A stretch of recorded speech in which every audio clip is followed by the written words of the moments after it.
आप भी घर में डोसा बनाते हैं, डोसा जल्दी बन जाए इसके लिए डोसा बैटर ऑर्डर करते हैं या फिर किसी दुकान से लेकर आते हैं, तो ये खबर आप ही के लिए है। मामला गुजरात के अहमदाबाद का है, जहां एक परिवार डोसा बैटर लेकर आता है, डोसा बनाता है और खा लेता है, लेकिन इसकी वजह से 2 मासूमों की जान चली जाती है।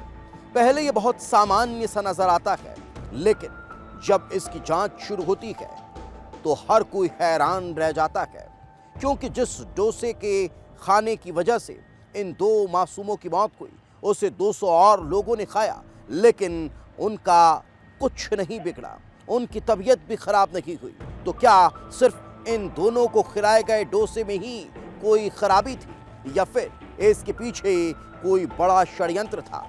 आखिर इसका खुलासा भी एक डायरी से होता है। आखिर उस डायरी में क्या राज छिपा हुआ है, इस रिपोर्ट पे देख लीजिए। डोसा खाने के बाद 2 बच्चियों की मौत, अहमदाबाद डोसा केस में नया मोड़, डायरी ने खोला एक खौफनाक राज।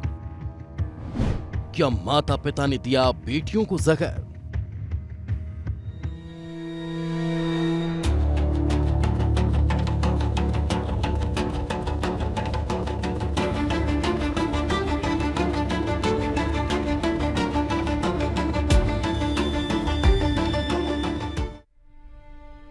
गुजरात के अहमदाबाद का चांदखेड़ा, पूरा इलाका सन्नाटे में था, क्योंकि यहां रहने वाले एक परिवार पे 2 बच्चियों की मौत हो गई थी। 3 महीने की राहा और 4 साल की मिश्री ने दम तोड़ दिया था और उनके माता पिता को भी अस्पताल में भर्ती होना पड़ा। मासूम बच्चियों की मौत से पूरा इलाका सन्न था। बच्चियों के पिता विमल प्रजापति ने बताया कि एक डेयरी से डोसा बैटर खरीदा था। रात में उसी से डोसा बनाकर परिवार ने खाया और अगली सुबह एक एक कर परिवार के लोगों की तबीयत खराब होनी शुरू हो गई, जिसके बाद 4 अप्रैल को राहा और 5 अप्रैल को मिश्री की जान चली गई। तो उस डेथ के हिसाब से आगे तपास चल रही है। जो एडी दाखिल हुई है चांदखेड़ा पुलिस स्टेशन में, उसमें जहां से वो खीरू लिया है उसका सैंपल भी कलेक्ट किया गया है और इसके अलावा उस जगह से और किन किन लोगों ने उस दिन खीरू परचेज किया है उस दिशा में भी तपास चालू है। और जो मरनार है और मिस्ट्री उसके फादर का जो बैकग्राउंड है उसके बारे में, उसकी फैमिली डिटेल्स के बारे में भी तपास हाल चालू है। पुलिस हैरान थी, क्योंकि खराब डोसा खाने से 2 मासूम बच्चियों की जान गई थी। पुलिस ने डेयरी संचालक से बात की, पता चला उस दिन करीब 200 लोगों ने वही डोसा बैटर खरीदा था। पुलिस उन लोगों से भी बात करती है, लेकिन हैरान रह जाती है। उन 200 लोगों में से किसी को भी कोई शिकायत नहीं हुई। तो कहीं बच्चियों की मौत कोई साजिश तो नहीं थी? कहीं ऐसा तो नहीं कि साजिश को फूड पॉइजनिंग का नाम दिया जा रहा था? पुलिस इस बात से भी हैरान थी, आखिर 3 महीने की मासूम को डोसा कौन खिलाता है? क्योंकि जो जहर देने की संभावना के चलते पुलिस ने 3 महीने की मासूम का शव कब्र से बाहर निकलवाया और जांच शुरू कर दी। पुलिस की जांच की दिशा अब इस एंगल पर पहुंच चुकी थी कि कहीं बच्चियों की हत्या तो नहीं की गई। टॉक्सिकोलॉजी टेस्ट में माता पिता के खून में एल्यूमिनियम फॉस्फाइड पाया गया, जिसका इस्तेमाल कीटनाशकों और चूहे मारने वाली दवाओं में किया जाता है। घर में 10 पैकेट आने की बात सामने आई, 8 का इस्तेमाल किया गया, लेकिन इस बात का जवाब नहीं मिला कि 2 पैकेट कहां हैं, जिसके बाद से पुलिस अब विमल और भावना प्रजापति की कुंडली खंगालने में जुटी थी। पुलिस सभी एंगल्स पे अभी इन्वेस्टिगेशन कर रही है। पहले जो उनकी तरफ से जो जाहिरात करना विपुल भाई है, जिनकी जो कंप्लेन है कि मैंने यहाँ से खीरू लिया उसके बाद इश्यू हुआ है, तो उसी जो लाइन है उसके ऊपर पुलिस की तरफ से अभी इन्वेस्टिगेशन हो रहा है। उसका FSL टेस्ट भी करवाया है, सारे फूड्स के सैंपल भी कलेक्ट किए होंगे। AMC को भी हमने रिक्वेस्ट किया था फूड सैंपल कलेक्ट करने के लिए, उन्होंने भी सैंपल कलेक्ट किया है।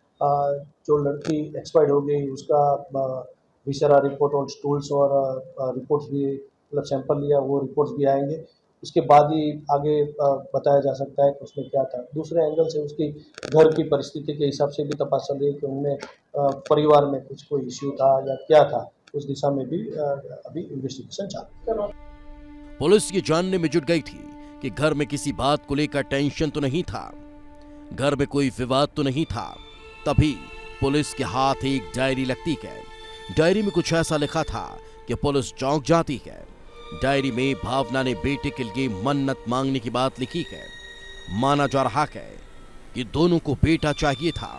पहली बेटी हुई और जब भावना दोबारा गर्भवती हुई तो उसने मन्नत मांगना शुरू कर दिया, लेकिन दोबारा उसे बेटी हो गई। वो इस बात से तनाव में थी। पुलिस को शक है कहीं बेटे की चाहत में ही तो माता पिता ने अपनी बेटियों को जहर देकर मार नहीं दिया। अब हर बात की बारीकी से जांच करने में पुलिस जुटी हुई है। विमल भाई जो LIC एजेंट है, फैमिली में उसके मदर फादर के साथ में और अपनी 2 बच्ची के साथ में रहते। उनकी वाइफ का नाम भावना बेन है और फैमिली के साथ में ही रहते हैं। और उनकी बाकी बहनें और जो बाकी भाई है वो अलग अलग जगह पे उनको शादी के बाद या कोई हॉस्टल में रहता है। उनका फैमिली बैकग्राउंड में ऐसा अभी तक कुछ पुलिस के इन्वेस्टिगेशन में कुछ पता नहीं चला, लेकिन फिर भी उस दिशा में भी तपास चालू है। पुलिस जांच कर रही है। हर सवाल चौंका रहा है और उसका जवाब मिलेगा, लेकिन अभी तो बड़ा सवाल यही है, क्या बेटे की चाहत में एक मां हैवान बन गई? क्या वाकई में डोसा बैटर में जहर था या फिर घर के अंदर ही कोई खौफनाक साजिश रची गई? क्या भावना की डायरी में उसकी असलियत छिपी है? क्या बेटे को पाने की जिद ने ही 2 निर्दोष बच्चियों की जान ले ली? क्या बेटा पाने की अंधी इच्छा ने ममता को हत्या में बदल दिया? अगर कहानी यही है जिसका अंदेशा है, तो फिर एक और सवाल पुलिस के सामने खड़ा है। क्या इसमें बच्चियों के पिता विमल की भी मिलीभगत तो नहीं है? कहीं माता पिता ने ही तो मिलकर बेटियों को मौत के घाट नहीं उतार दिया? ब्यूरो रिपोर्ट, विस्तार न्यूज।